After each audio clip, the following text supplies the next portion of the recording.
Welcome, Wargamers. Games Workshop was kind enough to send me an advanced copy here of the new edition of Age of Sigmar, which I've had a chance to playtest, but getting a chance to dive in for the written rules myself has been a real delight. And we're going to start my coverage on the channel with the most important, obviously, thing about the new edition, Path to Glory. Now, I say that because ultimately Path to Glory is about telling stories with your armies. It's always been my favorite part of the games, of connecting them and having consequences and champions rising in stature and stuff like that.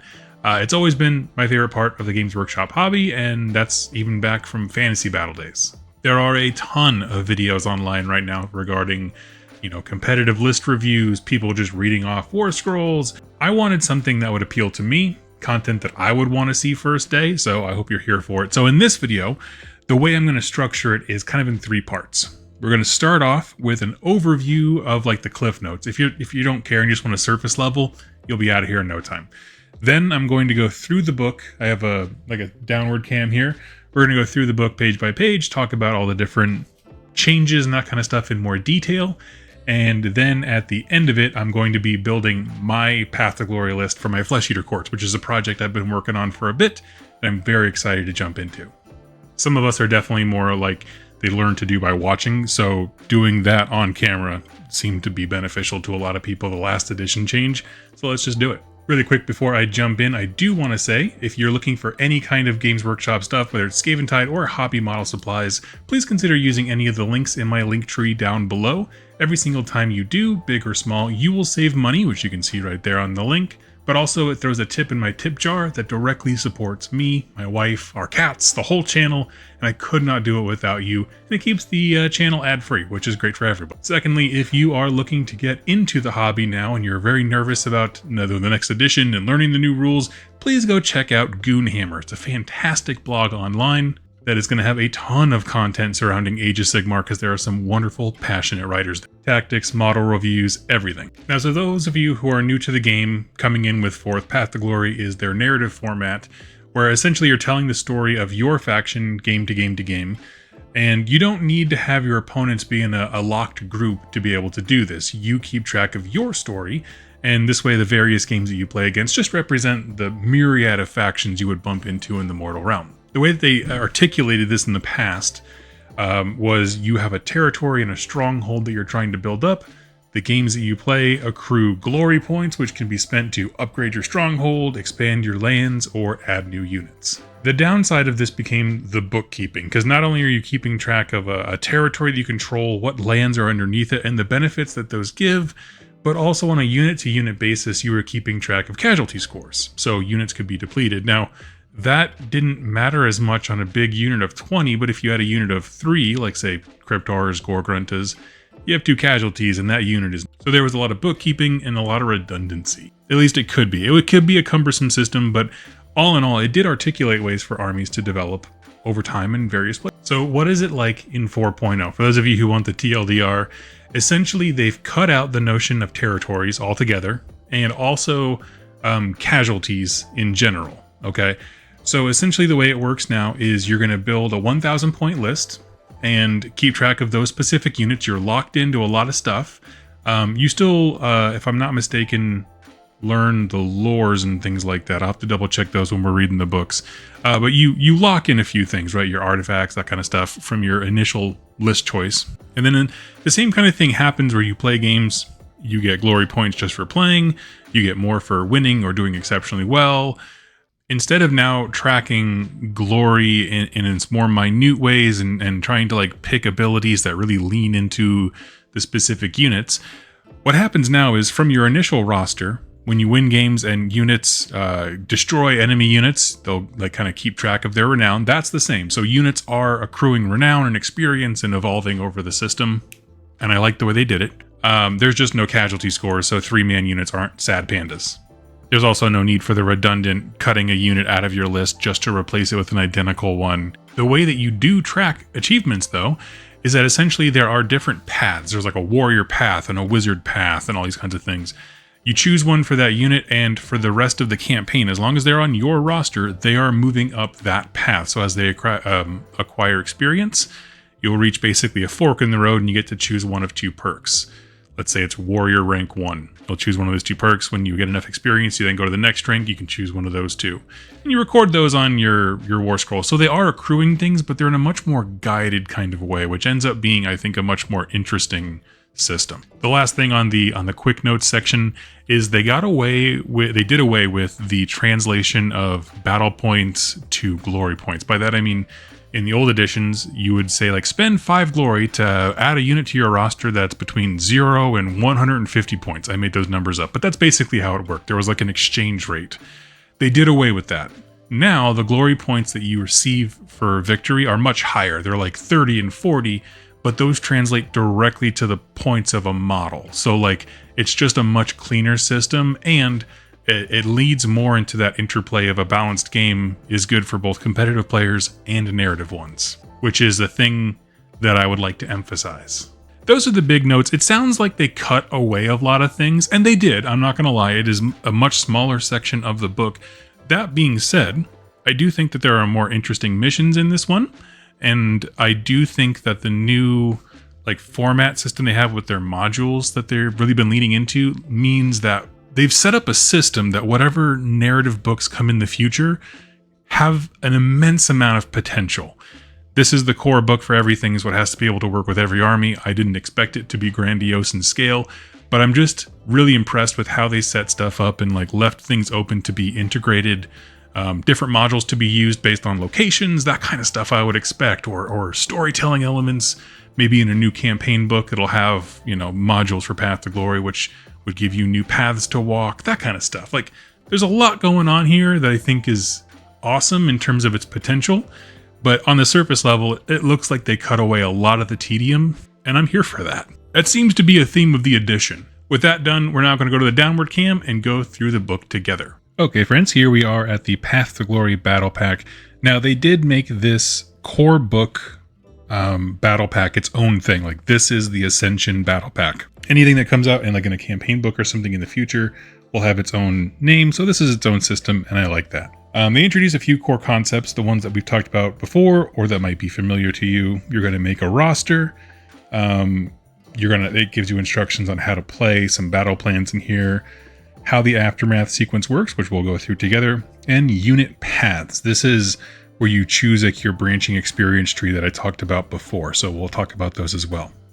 As far as the roster goes, I'm going to breeze over that really quickly, just because we're going to come back and do it together, so I'll walk by it point by point. But essentially, the quickie is, it's more centered around your warlord, so pick a hero that you think is really awesome, has to be a single model, has to be a value of 300 points or less. Sons of Behemoth armies can ignore that restriction, and it cannot be unique, so no named characters. Really emphasize your hero. I think that's a great idea. Build a 1,000 point list around them. It uses the same army building things, like you're going to form regiments and that kind of stuff. And that's really it. 1K, build a list, and you can jump in. Okay, so we're going to skip past that for right now, and they actually give us this wonderful introduction. So the quests are still around.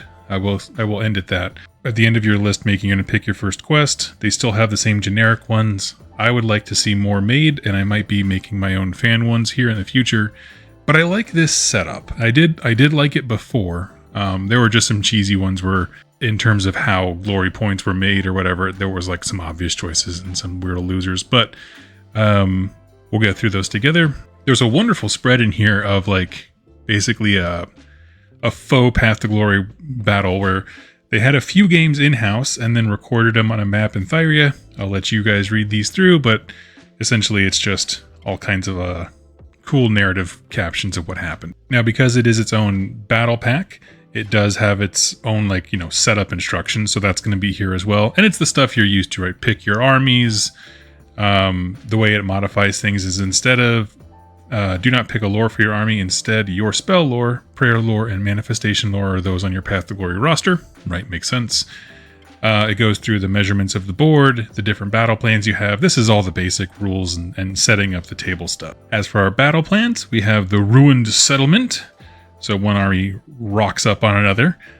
We have Relics of Myth, which seems to have 1, 2, 3 items in the center you're fighting across. The Decisive Battle, the Ambush, that's a classic right there. The Ritual is a classic. Wreck and Ruin. There's some good ones here. Okay, what is this? Under the cover of darkness, a band of raiders have advanced deep into hostile territory and are now poised to make a deadly attack at the very heart of their enemy's domain. Okay, so yeah, you become like the spearhead right there. That's cool. I like it. And you know, what's interesting is like, I'm breezing past these because I want you and your opponent to tell your own stories. But like, the way that they have integrated some of the abilities rules into these is interesting. For example, one that I really like that just saw it, raise the alarm in the movement phase. On arrival, on a 4-up, this unit can be set up anywhere on the battlefield, wholly within 6 inches of the battlefield edge and not in combat. So, as the alarm is being raised, units are able to come in from other places, and I don't know, it's really cool. They're integrating them well. I want to see more like this. Yeah, in addition to that, they all have twists, which are all listed specifically in the mission, which is really nice, because then you can have custom twists that make sense for, say, units coming in, you know, as they're summoned by an alarm, which they do. And so, without going into too much detail on them, I'm impressed. I like the missions. The Aftermath sequence is going to look very familiar to us, and it gives you a nice breakdown from a top level, and then walks you through it immediately. So, earn glory points, you gain Renown, which is, Renown is like the experience that a unit-to-unit basis gains, so... complete quest, so you keep track of if you completed things or not, and then manage your order of battle, which is where you would buy or cut out units. This is also where you would reinforce them. It is much lighter as a system than the last one, which had territories, a section for that. I don't know, it feels like more streamlined. It's very similar, but more streamlined. Here is our points that we get. And essentially the way that you achieve your glory points is if you fought at all, you get 30 just for showing up, which is nice. If you won a major victory, it's 20. A minor victory, it's 10. And if your general was not slain, you get 5. So even if you lose your games, but you keep your general alive, you're getting 35 points. And a whole bunch of, you know, renown and stuff like that. And that's just for 1K games. It goes up as your lists go up because obviously then you want more units and more expensive stuff. So what this means, practically speaking, from what I've seen when it comes to lists and point levels and that kind of stuff, barring Sons of Behemoth, because they're their own beast, most armies will be able to add a unit every 2 to 3 games. Two games if you win, depending on the size of the unit. You know, your big monsters or whatever are going to be more investments. But like if I wanted to splash in another small hero into my Flesh Eater courts, I'm looking at probably 2 to 3 games, maybe 4 if it's a lot of losing. And that's great because those points aren't going anywhere else. It is to focus on my list and having good games. And I like the idea of that, you know, we'll say 2 to 4 game, right? Depending on if you're raffle stomping everybody or getting kicked in the face. That is not a bad spread for introducing more complexity. You have 4 games here, and then you introduce more complexity with a new unit, or maybe a new way to use a unit because it's bigger now. I don't know, something like that. As far as renown goes, let's see. Each unit that partook in a battle that was not destroyed gains D3 renown points. Each unit that took part in a battle and was destroyed gets 1 renown. So you're always going upward, which is great. You want your dudes to be cool. I like that. Favored Warriors is still here. You can pick 1 unit that was in the battle to be your favorite. They get D6 renown on top of all the other stuff. And there are some things in missions that can grant bonus renown. So there are ways to kind of like build that into missions and things like that. I like that quite a bit. Unique units do not gain renown. And so I'll break this down really simply. The paths are the experience points and benefits that you get. At these specific intervals is where you get the next rank of bonus. So you start with 0. When you hit 5, you get the aspiring rank of whatever path you chose. Then when you hit 15, then you get the elite perk and so on. So that's basically how it looks. You have the aspiring, choose one of these. Elite, choose one of these. Mighty, and they're cumulative, but that's basically how it works. So we'll go through those in more detail. And the last thing is just adding, reinforcing, or retiring units. So I like that. I do like when armies have penalties, but it got so into the weeds of what was hurting units and like how they articulated injuries and stuff. It was a bit cumbersome for my mind. So I like that. Now, let's jump into the paths. I believe there's only 4. And here we have the Path of the Warrior, hero only. Aspiring, when a hero on this path gains this rank, pick one of the following abilities for them. So your first offer here is Berserker or Well of Strength. Berserker is passive. You can reroll charge rolls for this hero. That's pretty amazing. Well of Strength is once per battle in any combat phase. You can heal D6 to this hero. When they reach the elite rank, the 2 options here are Martial Expertise, which is a passive one again. Add 1 to hit rolls for this hero's combat attacks. That's interesting. Over on the other side is Powerful Presence that goes off at the end of any turn. Pick this hero if it is contesting an objective that you do not control, and you add D3 to the hero's controls. Now, this is interesting. I think control scores are going to be a big deal. In a much more meaningful way than, quite frankly, Bravery ever was. I'm interested to see the utility. Next is going to be Mighty, which is the next rank up, rather, over Elite. And your options here are Master Crafted Armor, which is a passive, add 1 to your save rolls for this hero. And the other one is also passive, and it's Master Crafted Weapon. So I guess Mighty is when you bust open the armory. And this one is add 1 to the Ren characteristic of this hero's melee weapons. I wouldn't be surprised if there was an FAQ that said not companions, but it is what it is. And the last rank here for the warrior is legendary. You have a passive option, that is this hero has a 4-up ward. And the other one is also passive, unparalleled duelist. And that one is this hero has strike first. So those are 2 very different combinations. Like the ones on the right seem much more about like getting in to do the mean things, right? If you're going to be in combat, you want to heal, you want to be on the control objective, control score thing. And then your last 2 ranks are about save rolls and rend, and then ward and strike first. I'm thinking of Flesh Eater Court heroes because that's in my mind. When I think about the Path of the Warrior, for me, I want reroll charge rolls. I want, let's see, probably add 1 to hit rolls because I need those mighty deed points specifically for me. I would probably go with add 1 to the Ren characteristic and then over here to the 4-up ward. That's my trajectory, but I do believe that there are a lot of things. For example, Stormcast have a lot of ways of playing with control scores. So the Powerful Presence one actually could just nuke your enemy's control score into oblivion, and all of a sudden you can just take the objective no matter what. So there's going to be a lot of play, a lot of things going on. Next one here is the Path of the Leader. Okay, we have this is also for heroes, and I think the other 2 are for Wizard Hero and Priest Hero, and then there's the non-hero one. Okay, there's more paths than I thought there were. Cool. Okay, Path of the Leader. Your aspiring rank, your first one, is Tactical Acumen, which is once per battle in the enemy movement phase. You can pick a friendly unit wholly within 12 inches of this unit to be the target. The target can use the redeploy command this phase, and you don't need to spend any command points. That's a very interesting, tricky one. So once per battle, you get a free redeploy if they're within 12 of the hero. Interesting. The other option at that level is Conserved Strength. Effect, heal 1 to this hero. If you need the 1 point, man, stuff dies real hard. I feel like the redeploy that's a tough one to pass up. The next rank is Elite. We have Masterful Commander, which is a start of the battle round rule. And you roll a die. On a 4-up, you gain 1 command point. Knowing what we know about how command points are such a strapped resource in this new edition, there's a lot of utility there. Absolutely. The other option at that rank is Rousing Orator. It's a passive ability. Add 1 to rally rolls for units wholly within 12 inches of this hero. So that could be cool. It depends. Like different armies have different utility for rally. I don't know. That's rad though.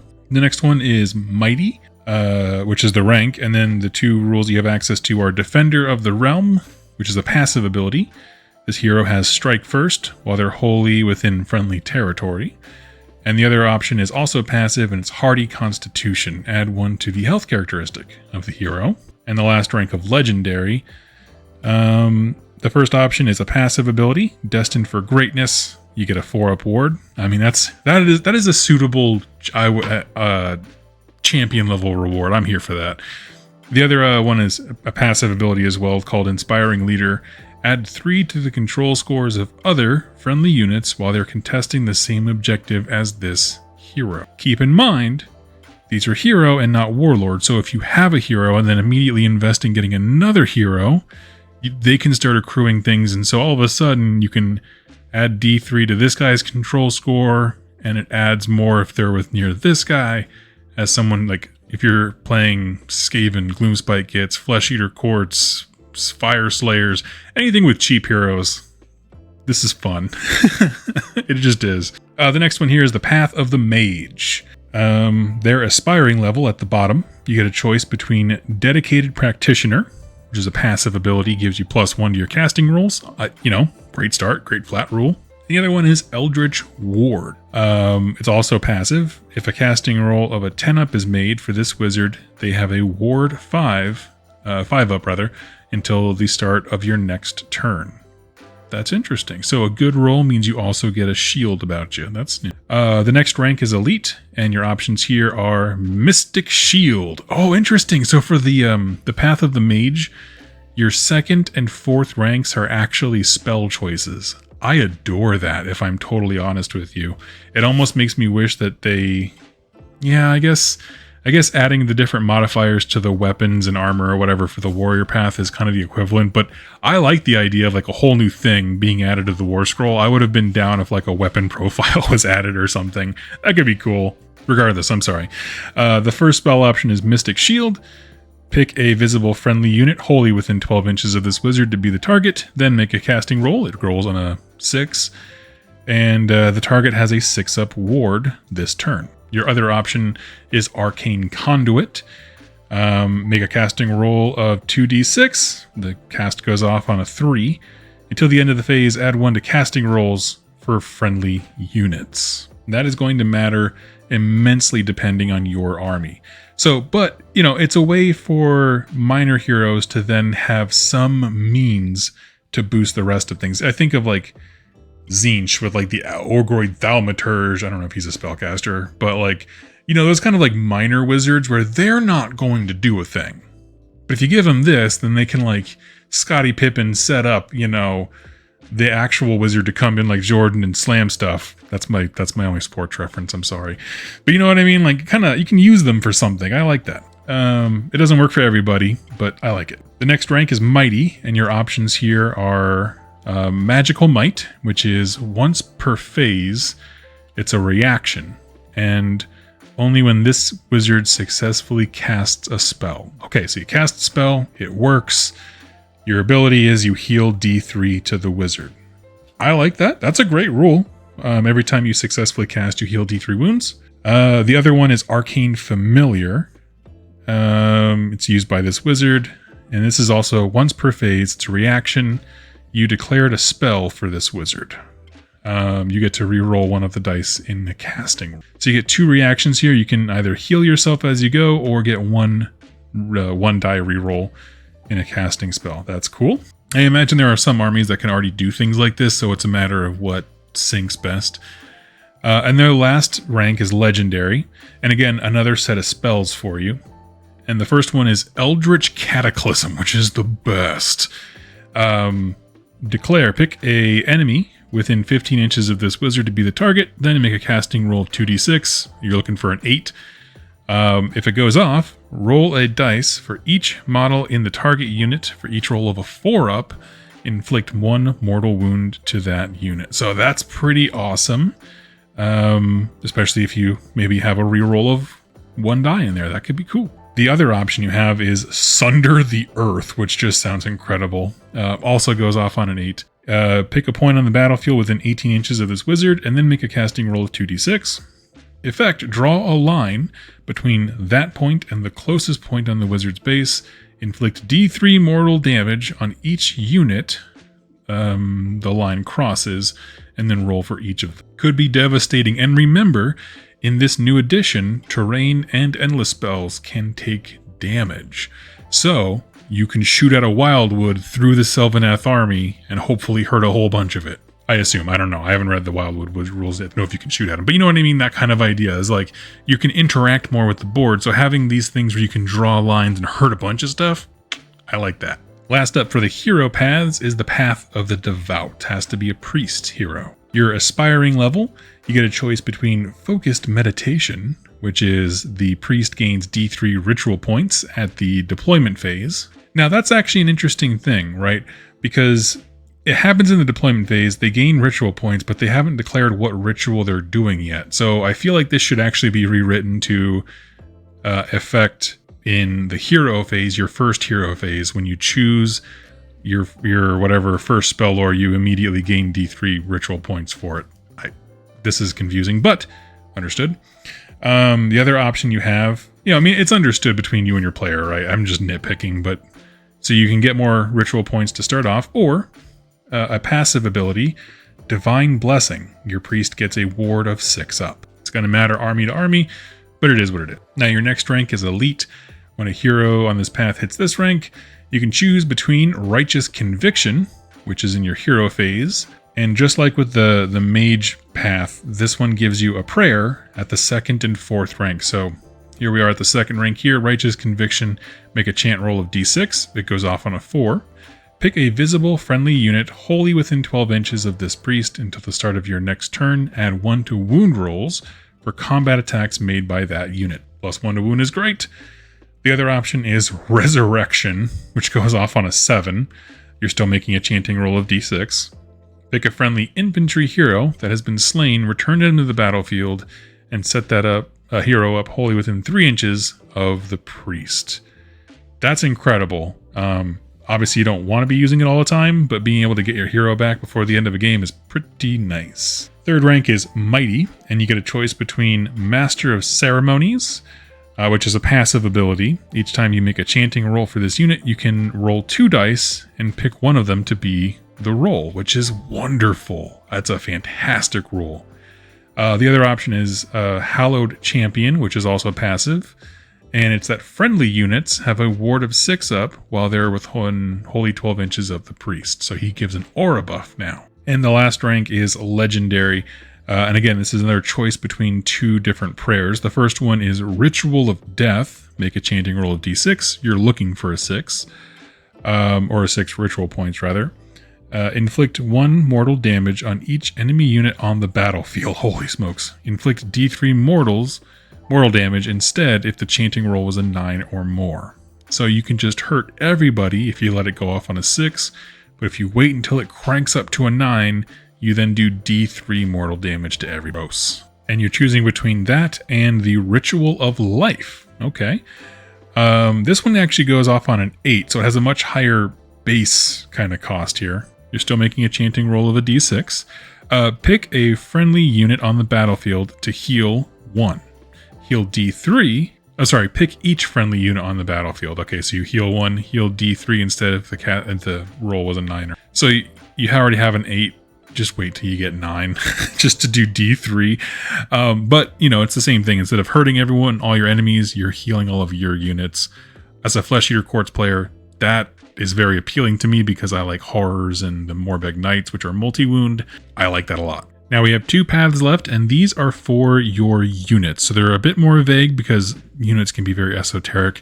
There's the Path of the Defender and the Path of the Attacker. So think about your units as you're adding them, and we'll go through their ranks here. So we'll start here with the Path of the Defender. Aspiring, it's your first rank. You get to choose between Hardened Resolve, which goes off at the end of the turn. You can heal 1 to the unit. Okay. The other one is a passive ability called Steel Discipline. When this unit uses a retreat ability, no mortal damage is inflicted to it. It's going to matter depending on what you want the unit to do, but that's powerful. For their elite rank, you choose between Uncanny Survivability, which is passive and it gives the unit a ward of 6 up, or Unbreakable Formation, which is once per battle in any combat phase. Subtract 2 from the Ren characteristic of weapons used for attacks that target this unit this phase. As far as a defensive ability, that's gross. You can just neuter somebody's charge by doing that. Again, it's the Path of the Defender. It makes perfect sense. I love it. The next rank is Mighty, and you're choosing between Mighty Custodians, which is a passive ability that adds 3 to your control score while this unit is contesting an objective that you control. So you've already gotten it and you're just placing there to hold it. Then they'll get a buff. If they're going out and seizing it that round, you don't already control it. And you're choosing between that and battle-scarred veterans.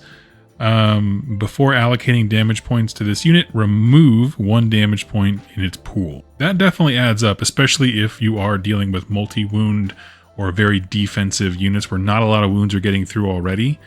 That's interesting. And their last rank of legendary is Warriors of Renown, which is passive, and it gives them a 5-up ward, or Indomitable Defenders, which is also passive, and this unit has the Strike First ability while it is wholly within friendly territory or contesting an objective you control. I like that it does both, but it's not in general. So that's our Path of the Defender. That's for keeping the objectives you have and you don't want to lose them. I like that.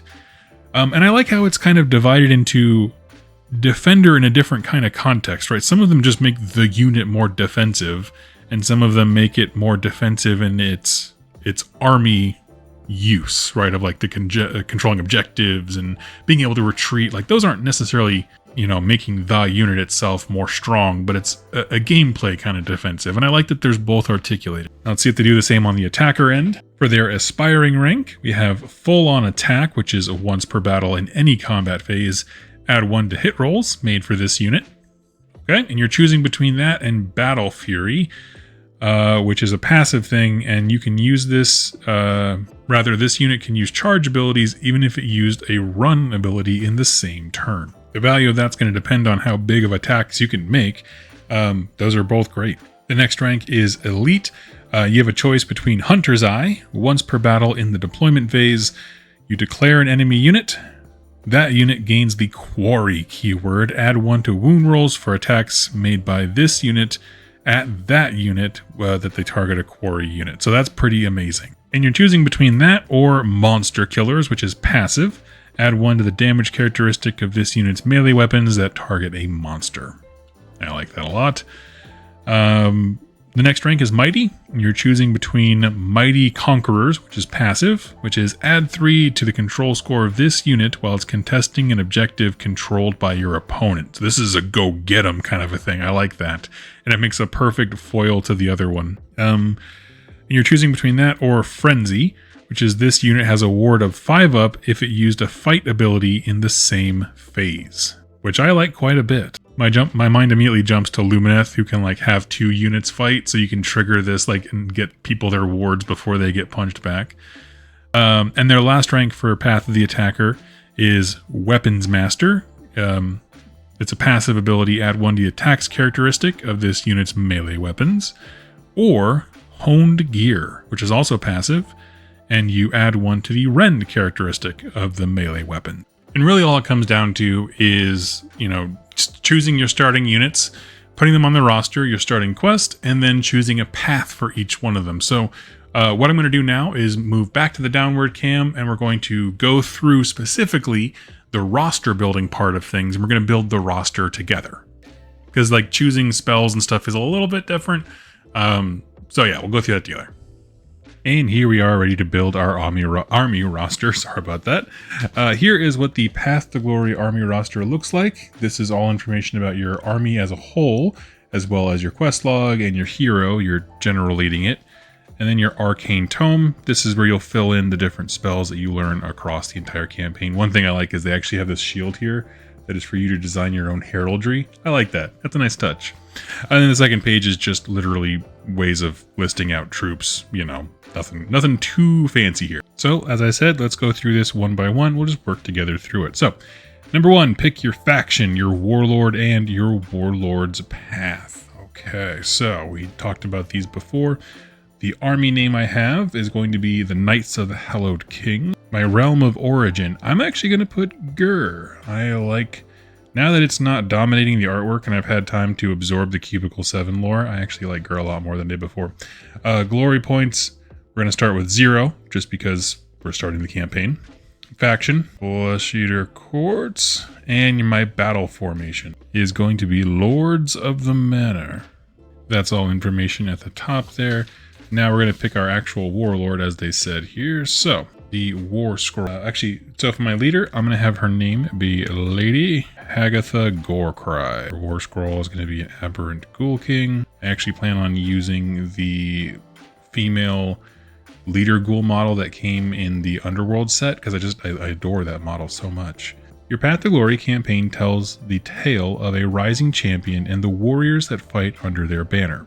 The first step is mustering your Path to Glory army is to pick a faction and one hero of that faction to be your warlord. Your warlord must meet the following criteria.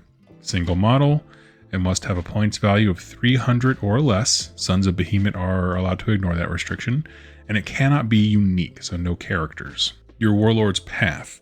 Your warlord starts the campaign with 5 renown points. Now, as we mentioned before with the renown system and the pathways and stuff, that means he's immediately jumping to the aspiring rank, that first rank up there. Note on your order of battle. This means you can pick a path for them straight away and the first ability on that path. It then kind of explains the paths here a little bit more, but we read ahead. So let's fill this in here.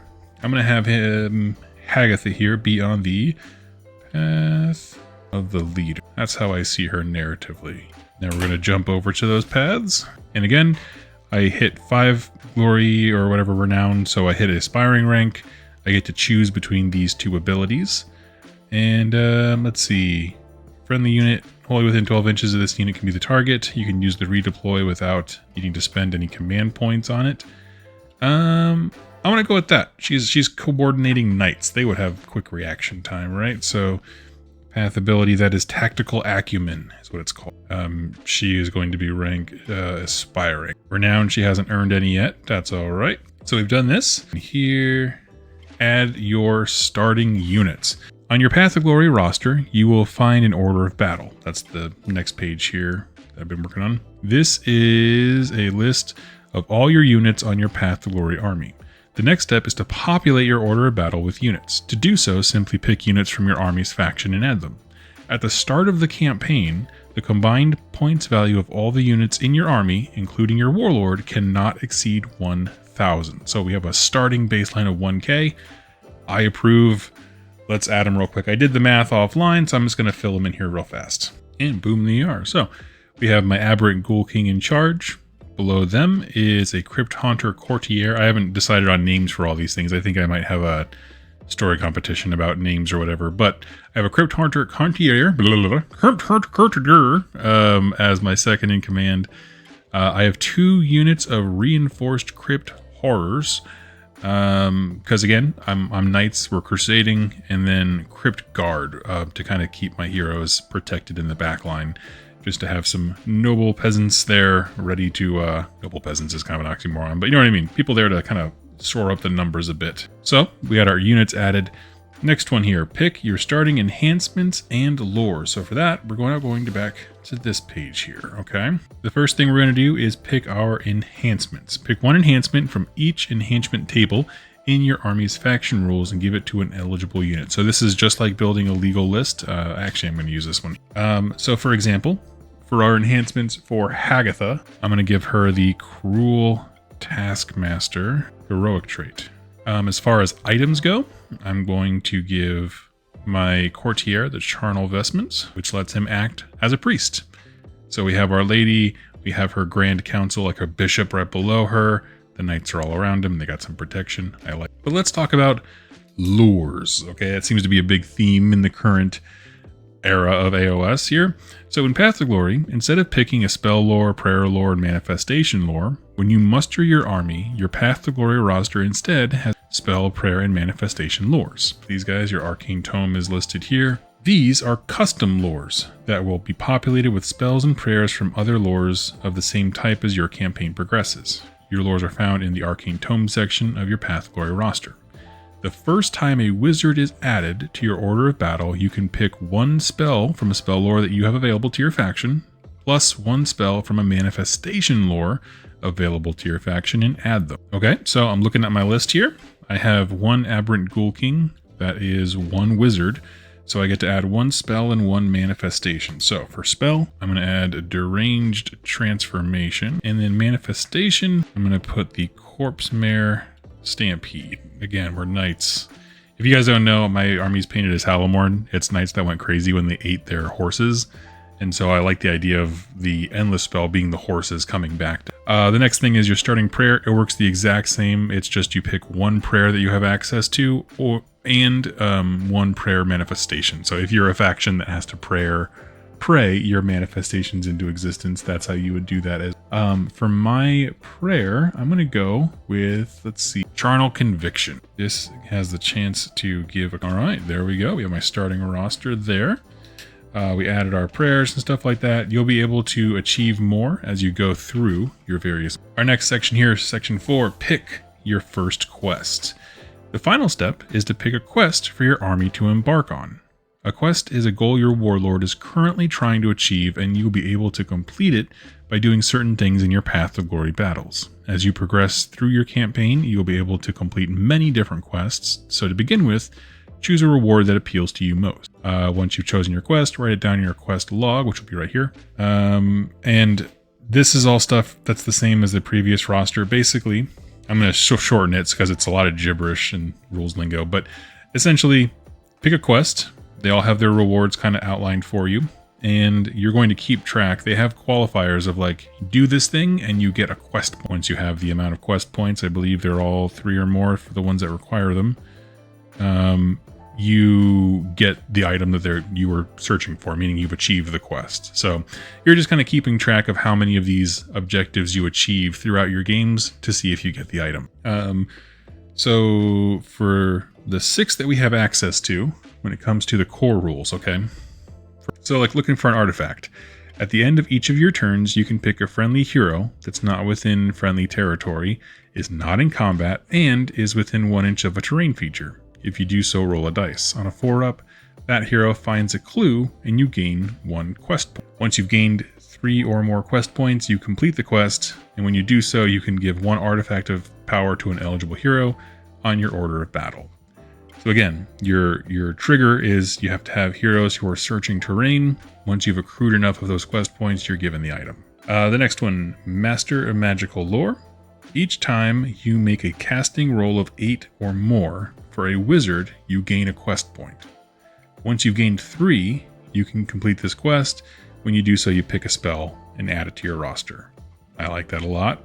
The trigger being casting rolls of 8 or more. Next is kind of the similar thing, a quest to learn ancient scriptures. It's how priests gain prayers. Each time a friendly priest is given 4 or more ritual points, you gain 1 quest point. Once you've gained 5, then you can choose a prayer and add it to your prayer lore. The next one is Harness Manifestation. When you embark on this quest, pick 1 spell or prayer from a manifestation lore available to your faction rather, and have it marked as wild. Each time that spell or prayer is used, roll a dice. On a 1 through 3, inflict an amount of mortal damage equal to the roll on the unit using the ability. On a 4-up, you gain a number of quest points equal to the roll. Once you gain 10 quest points or more, you complete this quest. When you do so, the spell or prayer is no longer marked. That's a fun one because you get it before you've tamed it, so it's a danger to you, it's a liability, but once you master it, it's on your roster forever, and I like that a lot. Next one, Seek Glory in Battle. When you embark on this quest, pick a unit on your order of battle to be the Glory Seeker. You complete this quest the next time you win a major or minor victory and the Glory Seekers took part in the battle and were not destroyed. When you do so, the Glory Seekers earn D3 plus 3 additional renown points. So this is how you supercharge units into being veterans. Because remember, they get some just for showing up and for surviving the battle. Then you can choose them to be your favorite warriors for D6, and then you can stack this on top of that. So I like that a lot. That's great. And the last one here is Rise of a Champion. When you embark on this quest, pick 1 hero on your order of battle. It doesn't say warlord, general, nothing like that, just any hero. So this is your secondaries, your lesser heroes rather, that does not yet have a heroic trait to be your rising champion. You complete this quest if an enemy hero or monster was slain by your rising champion. When you do so, you can give 1 heroic trait to your rising champion. I kind of like that. So of course my roster will go back to that. We have my Ghoul King, I have a courtier below them. and 2 things of knights. I would like to get the courtier kind of buffed up a bit. So I think I might invest in that one. So let's do that. Rise of a champion. The lady needs her champion. Haven't earned any quest points. Haven't completed anything. No notes. As far as my background, I'm going to have, knights that essentially are... This lady's just leading a crusade like they were back when presumably Sigmar told them to go look for artifacts. So I haven't had any notable events yet. And with this, our roster is completely created. Now, one thing you could do if you wanted to is go through and pick paths for all the various, units that you have. You can do that now. I'm going to wait a little bit. I want to see how these things kind of play on the table before I start assigning them specific roles. Because like some stuff just might not make sense. I know there's some repetition with like bonuses on the chart and stuff like that. So ignoring that kind of thing. But yeah, that's all you would do. And so I just reinforced them. You can fill these suckers out, and when you go to play a game, you're going to build your army list from your order of battle. So you form regiments and that kind of stuff just like normal. And then as you do games, you just add stuff to this. I hope that was abundantly clear that it was very simple. You're literally just doing what it tells you to do. I have to work on my heraldry because I didn't know I needed it until it asked me for it. But I'm just excited now. So I'm going to work on my heraldry, the names for my units, and kind of start brainstorming about what paths I want them to go down, because there's no commitment yet. So we'll see. I'm really excited to see what they do in terms of future releases for the format, because they've set up a lot of great systems that have very rewarding gameplay, and, seeing your troops get supercharged and adding people easier.